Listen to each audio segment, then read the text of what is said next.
Hey guys, Ranch Boss here. I want to take you on a little tour of the butcher area and give you some pointers and set some expectations on what you can expect out of the butchering of your hogs.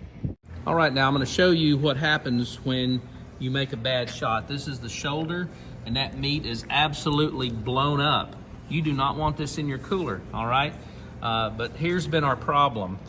We always recommend making eye, ear, brain shots, or if you want taxidermy, neck shots. And this is where you want to shoot a hog. If you want taxidermy, you want to come behind the ear. The backbone is not up here. It's about there, about 4 inches off the ridge. You shoot them here. You haven't blown up your trophy. Pig is dead before his feet leave the ground, and we do not like body shots. And look at this bloody mess. All right, so for the most part, unless we can get communication while you're here, we're gonna put this meat in your cooler, because the problem we've been having, guys get home and they're missing the meat, and they have a conniption fit about it, because where's my shoulder? I think your guys are taking my meat and taking it home to their family. I promise you that's not the case. Look at this bloody meat. So it's very, very important that you make good shots and don't blow up the shoulders, because this is virtually not even edible. It's all about the shot. Here's another example of a guy that thought he made a good shot.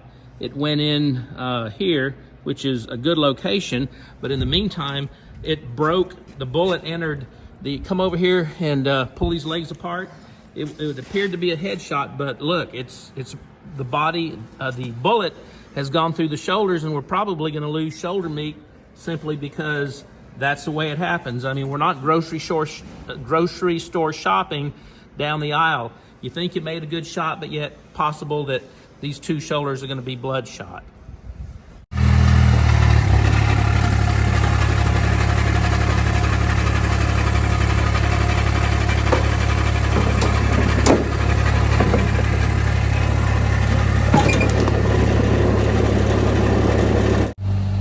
So these were just dropped off, and that appears to be a good shot.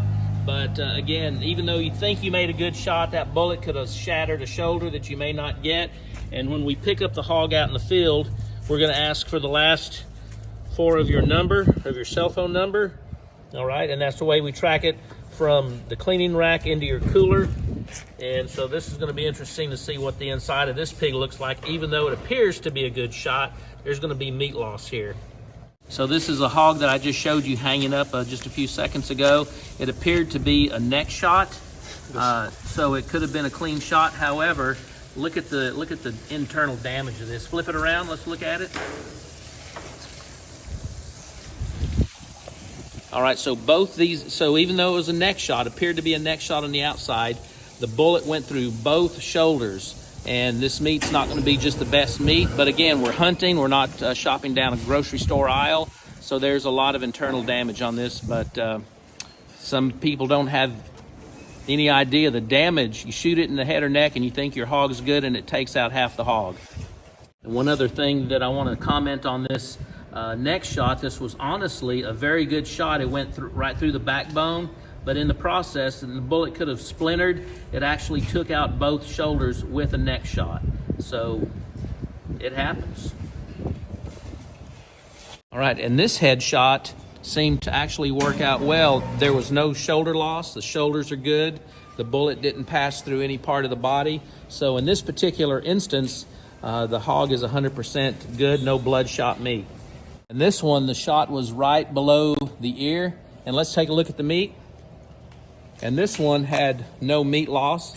It's a perfectly good piece of meat, no bloodshot meat. So even sometimes you get lucky and sometimes you don't.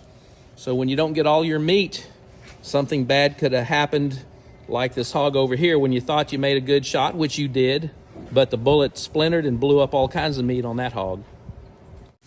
So once you get here, what we're gonna do is we're going to tag your cooler with the last 4 digits of all the hogs that are gonna go into the cooler. And if you have multiple hunters that are gonna be going to the same location, it's always better if we can just put the last 4 digits of one person on the cooler. Otherwise it gets real busy.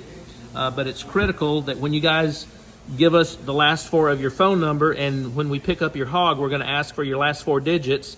Do not give us your social security number because you can see the problems that that would cause. So this is critical. So we're gonna put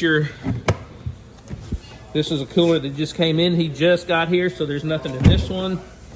There's some ice in this one. Let's see what we got. All right, so what we do is there's a hog underneath this ice, his last 4 digits, and we've got ice machines here.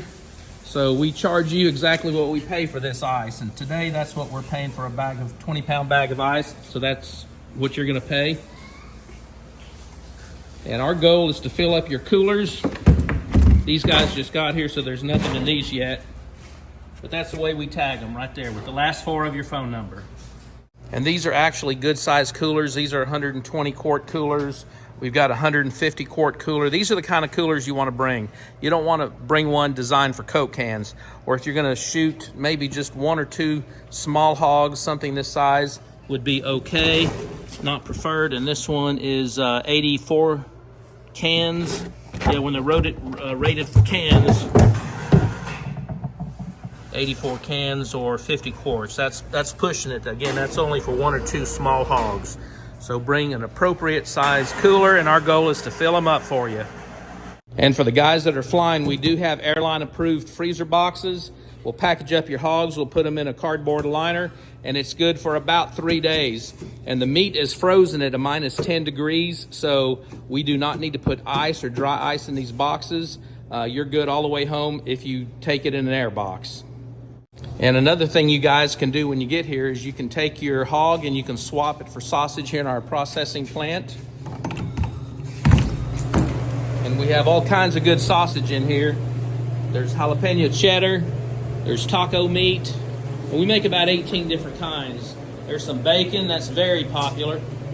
Pineapple, jalapeno cheddar cheese. Again, there's about 18 different kinds. And this is a popular option that guys go home with sausage. And you don't have to turn all your hogs into sausage, but this is one thing you can do. All right, guys, thanks for joining me on this little tutorial about the way your meat is handled, the butchering, the sausage, some of the travel options with air boxes. And to end this short video, I'd like to encourage everybody to show up with a good attitude, have high expectations, and be flexible, because sometimes things don't go the way you like them. Maybe the bed that you sleep in at home is harder or softer than ours, or the food that you eat over there in the lodge may be a little bit different flavor than yours, but a good attitude carries you a long way in life, and will carry you a long way here on the ranch. In the meantime, we'll see you guys soon.